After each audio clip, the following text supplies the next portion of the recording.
There is a reason why people describe this book as a masterpiece, and I must say that I am inclined to agree with them. And I, having come from the only other reading experience that I have of Shirley Jackson as an author, being The Haunting of Hill House. And it is kind of described in the same way, and I liked it. I thought it was a really good book, but I never quite understood the level of hype and praise that it got. Not that we're going to compare We Have Always Lived in the Castle, which is what we're talking about today, to The Haunting of Hill House. I'm just trying to give you an example of where I come from and my background with Shirley Jackson.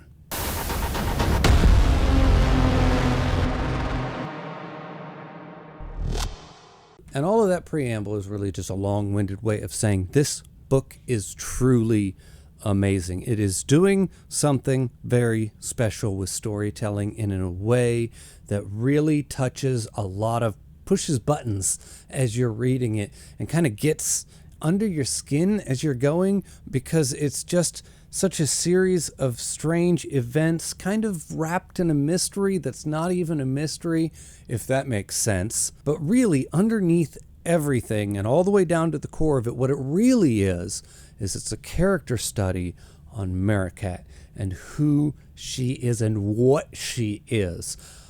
It's not even why she is what she is. We completely sideskip the why and we avoid it. We dance around it. We hint at something is there. There is a why, but we don't know what it is. It's really fascinating. I loved it so much. We Have Always Lived in the Castle is the story of Merricat, her older sister, and her uncle, who all live kind of secluded in this manor. Merricat is the only person who comes out of the house and goes down to town. The town really doesn't want to have anything to do with her, and they are kind of the pariahs of the town because there used to be an entire family that lived in this house, and they were all poisoned and killed one night. And the family has jumped to the conclusion that it was the eldest daughter and her Merricat's sister was the one who poisoned the entire family, and now they're up there just living out their lives. The entire town pretty much condemns the eldest sister and the rest of the family because they've all jumped to this conclusion with zero evidence,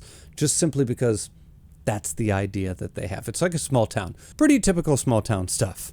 And pretty much right from the very beginning of the story, once things start to, kind of happen and you see who is who and how these people act and behave, you're pretty much like, you know what? I think this family was murdered, but I don't think it was the oldest sister who did it. I'm pretty sure I got a bead on it and a read on it. And of course, at the end of the story, you are revealed to be correct. That's why I say it's not much of a mystery, because the mystery aspect of the book is super weak, but that's not relevant. That's not the point. It's not a mystery. It's a character study. And the person we're studying is Merricat. And Merricat is such a strange and odd and aggressive person. She has rage issues. She has personality issues. She's probably got some horrible personality disorder. I don't know. I'm not a psychologist. But she is such a fascinating person to be locked in her POV because she's an uncomfortable person to follow. She acts out. She acts weird. The way she thinks, acts, and behaves is just strange, intrusive, irrational, and it is an immediately uncomfortable space for you as the reader to be in. Then the book introduces this cousin of the family that lives in the house, and he's going to show up, and he is looking for some type of wealth that might be attached to the family, and he's just kind of out for his own. And he is this extremely slimy character. Everything this guy does is just creepy, and he is, like I said, just the slimiest of individuals. Gonna lie, gonna schmooze, gonna kind of work the older sister to try and get what he wants out of the situation, while mistreating Merricat, while just real creep of a character. And at this point in the book, I'm finding it much easier to sympathize with Merricat, who at the beginning of the book I was having a hard time sympathizing with, just because of how extreme she was acting and behaving in situations that didn't call for extreme behavior. And I understood that I was supposed to be paying attention to her. I understood that I was supposed to be sympathizing with her on a certain level and for a certain reason, but it was kind of obscured and it was a little alien to me. And now that he's here, it makes it easier for me to connect and sympathize with her and her situation. But then his presence also triggers her and makes her behavior even worse. This then ultimately culminates into the ending of the book, which took a situation that was bad, moved it to worse, and then we just kind of walk away, and that's the end of it. And I will not say any more about the plot of this book because I do not want to spoil any more than I already have in this review. Just know that it is truly wonderful and brilliant, but at the same time, it's sad, it's deep, it's complicated, it's tackling large, complicated issues on a subconscious, like psychological level of a single individual person.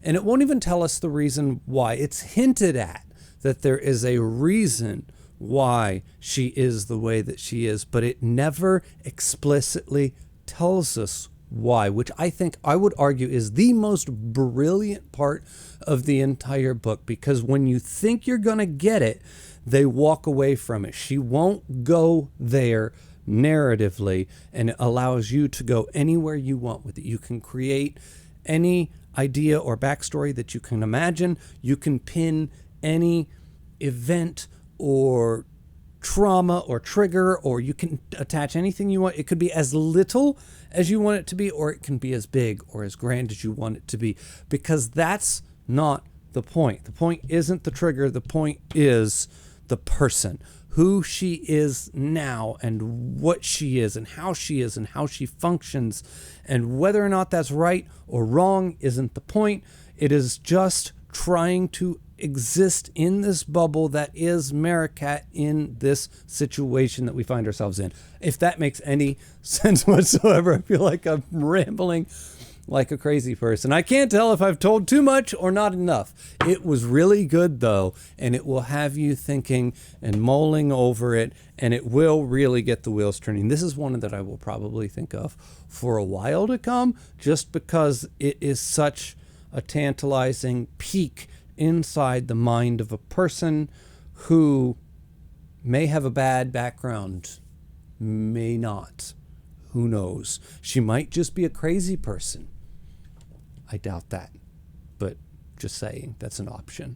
Anyway, this is probably the most confusing book review I've ever made, but I tried to dance around the topic. I tried to dance around everything, and we'll see how this goes. Anyway, everybody, as always, the link for my Patreon's in the description below. The link for my Discord's in the description below. Thank you for watching, and I'll see you next time.